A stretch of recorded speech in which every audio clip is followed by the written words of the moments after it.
Estamos aqui na página de número 20 ainda, esse assunto que é de suma importância, que nós estamos tratando de fundamentos da psicologia e do aconselhamento. Bem embaixo lá, repetindo novamente, na teologia há duas visões sobre o ser humano, a dicotomista e a tricotomista. As próprias palavras elas já refletem o que ambas significam. Dicotomia, duas partes. Tricotomia, três partes. Ou dicotomista ou tricotomista. Já é bem incisiva essa questão. Então, na visão dicotomista, o homem é dotado de natureza física e natureza espiritual. Aquilo que eu falei são duas partes. Sendo que a alma e espírito nessa visão é a mesma coisa. Ao passo que na tricotomia, o ser humano é possuidor da mesma natureza física e espiritual. Natureza física e espiritual, entre essas duas partes. Porém, no âmbito espiritual, na visão tricotomista, existem alma e o espírito. Logo, este homem é dotado de corpo, alma e espírito, na visão tricotomista. Não é intenção dessa disciplina, no caso, tratar sobre questões que envolvem a teologia sistemática, porém, fica evidente que Deus cria o homem perfeito e a queda ou o pecado trouxe grandes prejuízos a essa criatura, afetando toda a esfera humana. Não havia um justo sequer, e toda a humanidade estava sentenciada à morte, destituída da glória de Deus, conforme atesta Paulo em Romanos, capítulo 3, versículo 10 e 23. Até indico que vocês leiam atentamente para entender mais uma vez essa questão da queda. Mas Deus amou o mundo de tal maneira, conforme João 3,16, e em nome desse amor proveu o meio da salvação, enviando seu Filho perfeito, sim, o Cristo, o Cordeiro bendito, santo, imaculado, veio entregar-se, passando pela morte de dor, gente, morte de cruz, para que o acesso a Deus ele fosse novamente restabelecido.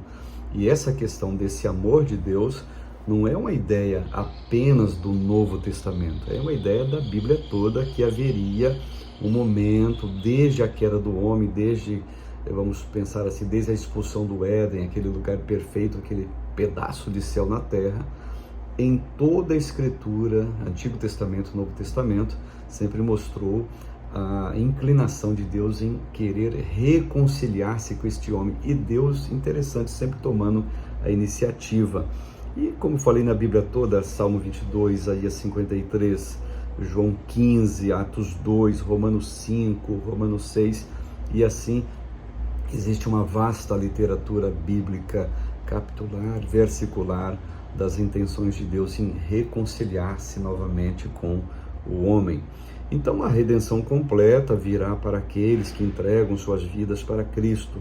A promessa do porvir, a certeza de que ele voltará para buscar a sua igreja, é um alento e uma viva esperança para todos aqueles que esperam ansiosamente a sua volta.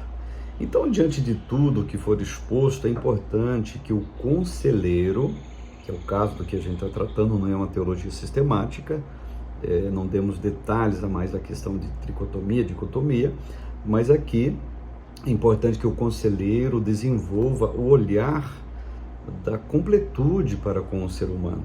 A ciência está demonstrando o que a Bíblia afirma há séculos.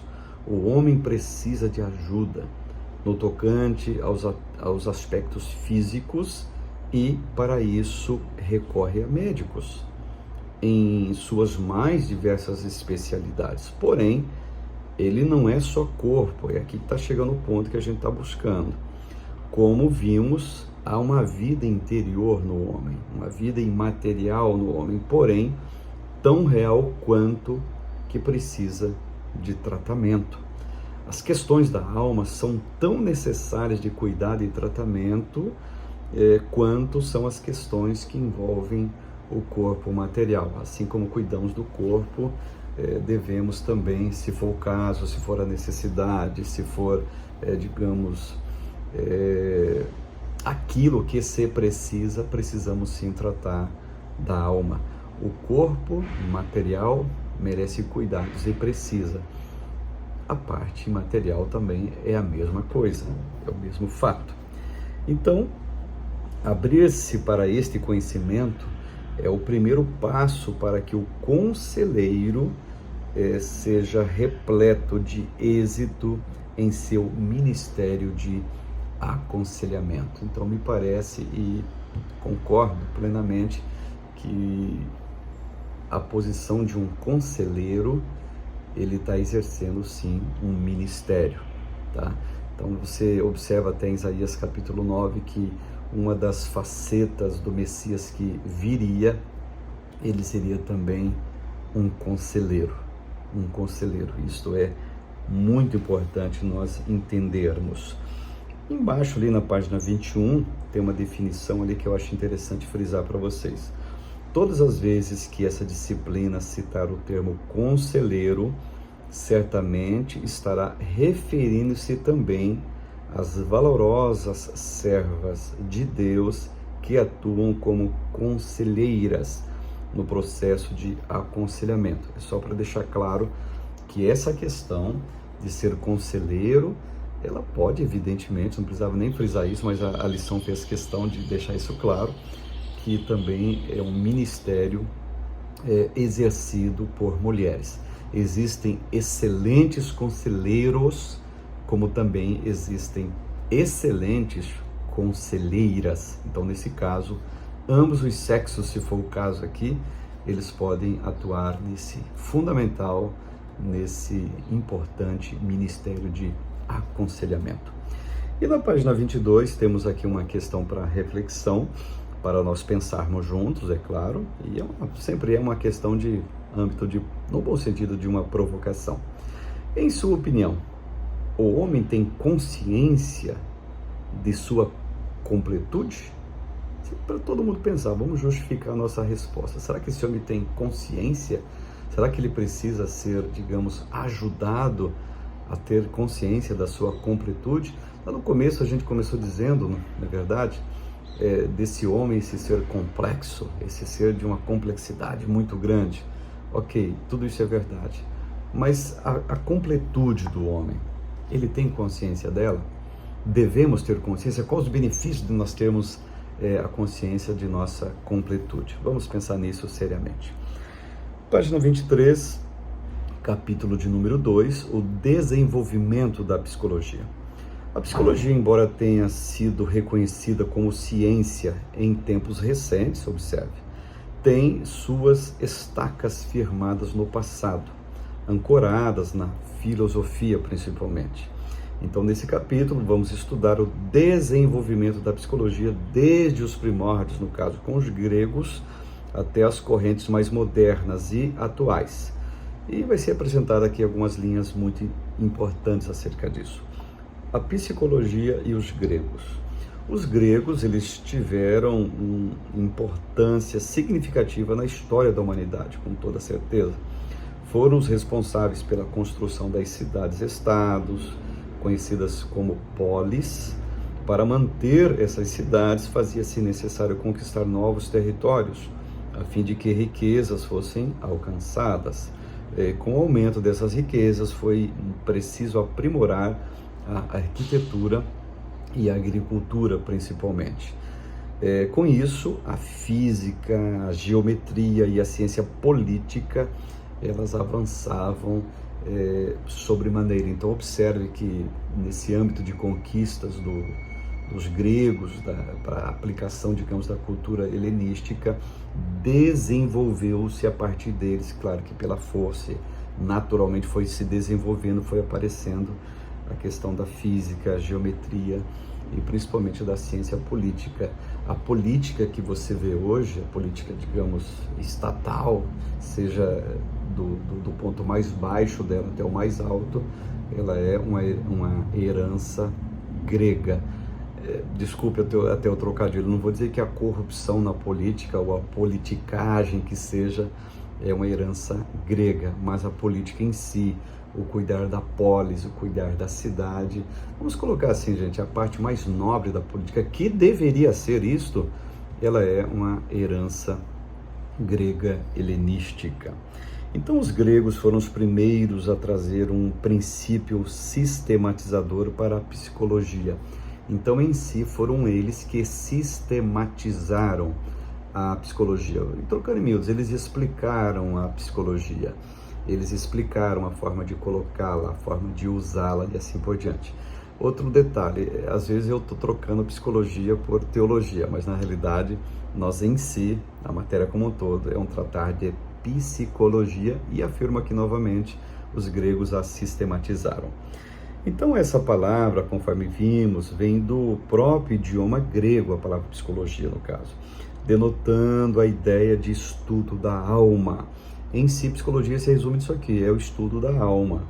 Essa parte não material do ser humano, onde estão alojados os sentimentos, pensamentos, desejos, as sensações, as percepções, nela também estavam a irracionalidade e o amor, e evidentemente, infelizmente, o ódio também. Estou na página 24. Para os filósofos pré-socráticos, a percepção era o meio pelo qual o ser humano se relacionava com o mundo. Sendo assim, a questão era discutir se a existência nele está ligada ao fato de o homem vê-lo, ou se existe porque este mesmo homem o vê. E em Sócrates, que viveu lá de 469 até 399 a.C., a psicologia é levada a outro patamar, afirmando que o ser humano era dotado de razão. Esta era a essência humana. Tal constatação seria objeto de estudo, de intenso estudo da psicologia, no caso, né? Às vezes a psicologia ela vai se confundir, evidentemente, né? Citamos aqui Sócrates até por 2 vezes, ela vai se confundir com a filosofia. Estejamos atentos para não confundir as duas situações. Platão, de 427 a 347, o período que ele viveu, ele foi discípulo de Sócrates e trouxe uma definição quanto ao lugar onde a razão estaria acomodada no corpo do homem. Para ele, a razão estava na cabeça, pois nela estava a alma do ser humano. Olha que interessante, a visão platônica, digamos. A medula era responsável por ligar a alma e o corpo. Diante disto, para Platão, a alma estava separada do corpo. Na morte, o corpo certamente deixaria de existir, mas a alma poderia se apossar de outro corpo. Então, observe aqui que existe uma pitada de reencarnação na visão de Platão. Está muito claro isso daqui, uma visão, digamos, espírita até, que Platão tinha. E até uma visão, vou usar aqui um termo antiguíssimo, a visão da teosofia. A teosofia atesta basicamente isto: o camarada morre, mas a alma dele vai possuir outro corpo e vai renascer novamente, evidentemente não tendo consciência de que esta alma já estava num corpo e vai revelar para um novo corpo. Eu não sei se vocês me entenderam, é basicamente isto. Outro nome importante foi o de Aristóteles, de 384 a 322 a.C., que ele viveu. Esse pensador escreveu De Anima, considerado o primeiro tratado de psicologia, no caso, os escritos de Aristóteles. Ele estudou as diferenças que existem entre a razão, a percepção e as sensações. E segundo o filósofo, a alma e o corpo não se dissociam, e a psique era o princípio ativo da vida. Eu vejo aqui uma pitada de teologia bíblica. Por quê? Deixa eu explicar para vocês. Vocês lembram-se muito bem o texto de Sefer Bereshit, o livro de Gênesis, ele trata o seguinte: quando Deus criou o homem, lá no Éden, cabeça, tronco e membros, tá? O homem estava lá, vamos colocar assim, aquele boneco, né, deitado no Éden, e este homem só se levanta, esse homem, digamos assim, ele só tem vida tangível quando Deus sopra o fôlego de vida em suas narinas. Aí sim a Bíblia vai dizer, ele passa a ser alma vivente, ou seja, a alma imaterial, ela deu vida para o corpo material. Basicamente isto o que o filósofo Aristóteles está dizendo, repetindo aqui novamente. Segundo o filósofo, alma e corpo não se dissociam, e a psique era o princípio ativo da vida.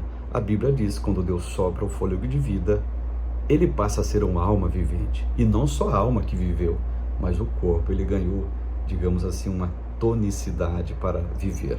O material se juntou com o imaterial ali no Éden.